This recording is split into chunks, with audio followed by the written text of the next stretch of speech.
Olá pessoal, sou a Diga Carvalho e este é o quadro Me Conte a Tua História. E hoje estou trazendo aqui a história da Dona Angélica Medeiros, ela que tem 83 anos e nos enviou essa história maravilhosa.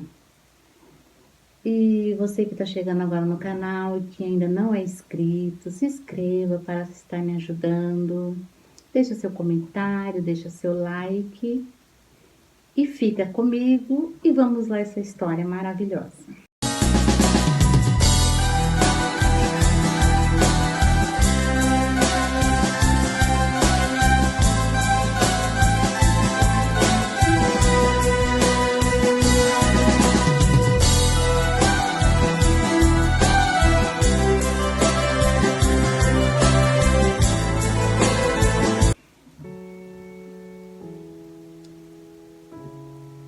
Me casei no ano de 1955, aos 16 anos. Fazia pouco tempo que conhecia o Joaquim. Nosso namoro era assim, ele na casa dele e eu na minha. Nos víamos de passagem. No dia que ele veio pedir a minha mão em casamento, foi tratado tudo só ele e o meu pai. Depois questionei com meu pai e ele me respondeu: se ele veio aqui em casa falar de casamento com você, é porque já estava tudo certo entre você e ele, correto? Nada respondia ele.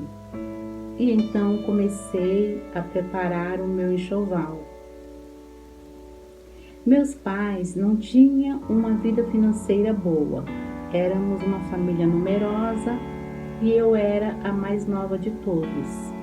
Chegou o dia do casamento. Foi uma festa muito grande, com muitos convidados. Meu noivo não me dava nenhuma atenção. Eu ficava constrangida na frente dos convidados. Após a cerimônia, todos foram embora e meu marido também tinha ido embora. Entrei para o meu quarto e fiquei ali envolta em meus pensamentos e com isso adormeci.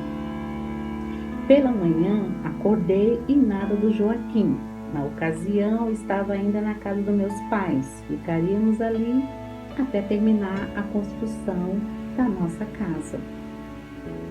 Eu morta de vergonha de olhar para meus pais pela situação. Casar num dia e no outro dia não saber o paradeiro do noivo. Meus pais, percebendo o meu desconforto, nada me disseram. Por volta das 15 horas da tarde, o Joaquim aparece com um sinal bem claro de ressaca. Então pergunta a ele aonde foi que ele estava e se o que ele fez era certo. Me deixar sozinha após nosso casamento. Respondeu rispidamente. Estava na casa da minha mãe e vou sair de novo. Irei em uma festa ao qual fui convidado e se você não estiver de acordo com a situação de me aceitar do jeito que eu sou, não tem problema nenhum. Já está aqui na casa dos seus pais e aqui mesmo você pode ficar. E eu viverei a minha vida. E com isso saiu. Fiquei ali parada, sem acreditar no que estava acontecendo. Com apenas um dia de casada e lágrimas escorriam em meu rosto. Fazia meus afazeres em casa, minha mãe nada perguntava e eu também não falava nada a ela. Os dias foi se passando. Com 3 dias, o Joaquim aparece em casa bêbado que mal aguentava em pé. Os meses se passaram e nossa casa fica pronta e nos mudamos. Fiquei pensativa e triste, pois agora seria eu e ele naquela casa e 1000 coisas passaram pela minha cabeça. Ele trouxe a mãe dele para morar conosco. Ela era uma senhora de meia idade. e de pouca conversa.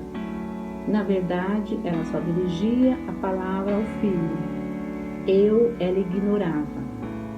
Se precisasse falar alguma coisa para mim, ela se dirigia ao filho dela. Eu ficava com tanta raiva, mas nada dizia. Descobri que estava grávida. A gestação correu tudo bem. E graças a Deus, tive o meu filho. As coisas foram ficando complicadas para mim. Agora, com bebê para cuidar, casa para arrumar, e ainda tinha que ajudar meu marido na roça. Nosso alimento, nosso próprio, e eles cultivavam. E não era uma tarefa fácil. O Joaquim era um homem de pouca conversa comigo. Posso afirmar que era zero de conversa. Eu só chorava e me lamentava. Não recebia a atenção devida dele. Minha sogra mal tinha contato com o neto. Quando precisava ficar com ele para que eu pudesse fazer alguma coisa, ficava com a cara fechada e menosprezava o meu filho. Eu não tinha uma outra opção. O Joaquim não me agredia fisicamente, graças a Deus. E também era muito esforçado no trabalho. Por conta de tanta carga psicológica, eu só vivia doente, não sei bem explicar o que sentia. O Joaquim chegava em casa e quando me via deitada na cama, eu podia ver em seu semblante muita raiva e desgosto. Me olhava com desprezo e era assim dia após dia. Os meses se passou, engravido novamente. Dessa vez nascia uma menina. Os dias foi se passando, começo então a notar algo de errado comigo. Sentia umas coisas estranhas no corpo, a ponto de ficar de cama sem conseguir levantar-me. Daqui em diante, o que irei relatar foram informações que me passaram após minha recuperação. Fiquei em uma cama sem conhecer ninguém. Me davam banho e alimentação. Meu bebê ficava aos cuidados da minha mãe. Por ficar a maior parte do tempo em uma cama, apareceram feridas em meu corpo. Havia uma senhora que morava naquele pequeno vilarejo e ela era muito conhecida pelos remédios caseiros à base de ervas naturais, que preparava e que já havia curado muita gente com suas fórmulas. E era também parteira. Ela então passa a cuidar de mim.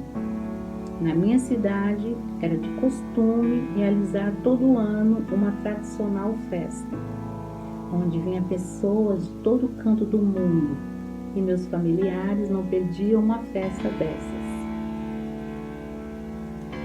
Mesmo eu acamada, deram um jeito e me levaram. Era a festa do Bom Jesus da Lapa. Passando pela multidão, eles depararam com uma senhora que fixou os olhos em mim e disse: "A minha família. Ela não irá morrer, vai viver. Mas a criança irá morrer em pouco tempo." E falou mais: que gostaria de me ver na próxima festa. Meus familiares ficaram sem entender muito e seguiram seu caminho. Os meses foram se passando e minha bebê faleceu. Em um mês depois, a minha memória foi voltando. Fui recuperando aos poucos e quando me recuperei totalmente, eles me contaram tudo o que havia ocorrido durante esse ano da doença. Fiquei muito triste sobre a morte da minha filha. As lembranças que tinha dela foram só a do nascimento. Foi muito triste o que se passou comigo, sem poder amamentá-la, aconchegá-la em meus braços. Chorei muito.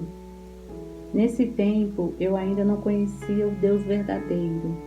Meus familiares, assim como eu, éramos muito idólatras. Adorávamos um Deus que não tinha o poder de transformar e libertar vidas. Os anos se passaram, tive vários filhos e, graças a Deus, eram todos saudáveis. E também fiquei totalmente curada, sem nenhuma sequela. Sei que Deus cuidou de mim. Sei também que Ele preparou pessoas para me ajudar no processo da doença. Naquele tempo, eu já sentia o zelar de Deus na minha vida. Infelizmente, a minha sogra veio a falecer, deixando meu marido despedaçado. Sua mãe era tudo o que ele tinha. Mesmo com aquele jeito carrancudo dele, eu podia perceber sua dor e sofrimento. Agora não tinha o porquê de continuar ali naquele lugar. Dizia ele para mim: vamos para São Paulo, vamos criar nossos filhos lá.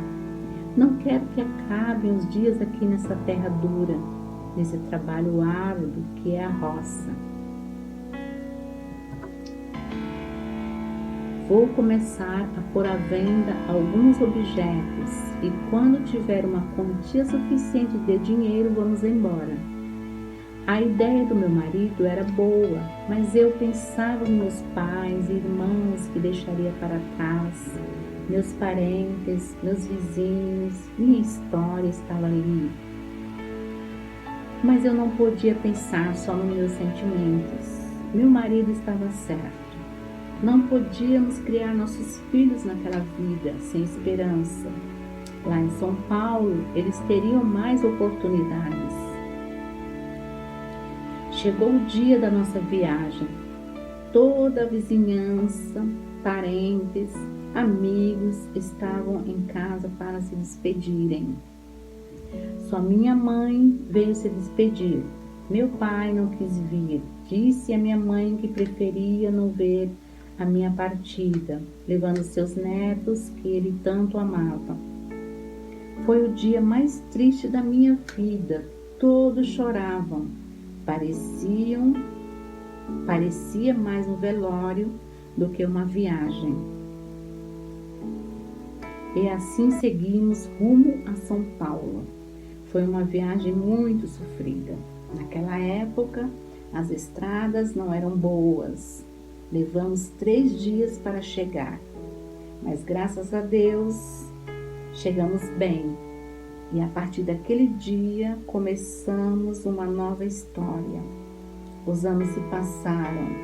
Eu e meu marido aceitamos a Jesus Cristo como nosso Salvador. Muitas bênçãos e milagres já recebi do Senhor Jesus. Atualmente estou com 83 anos e tenho uma vida agraciada por Deus. Tenho netos e bisnetos e muitos dizem que não pareço ter a idade que tenho.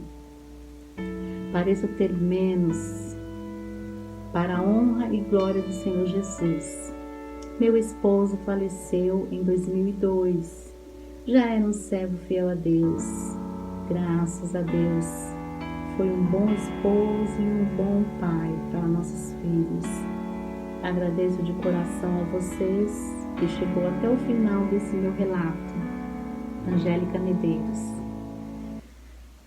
Vocês gostaram da história? Porque eu achei linda, muito interessante. Sofrida, mas teve um final feliz, né? Porque eles conheceram a Jesus, né? E a partir dali começaram uma nova história, conforme ela relata, né? E é isso aí, tá bom? Muito obrigada pela sua audiência e até a próxima.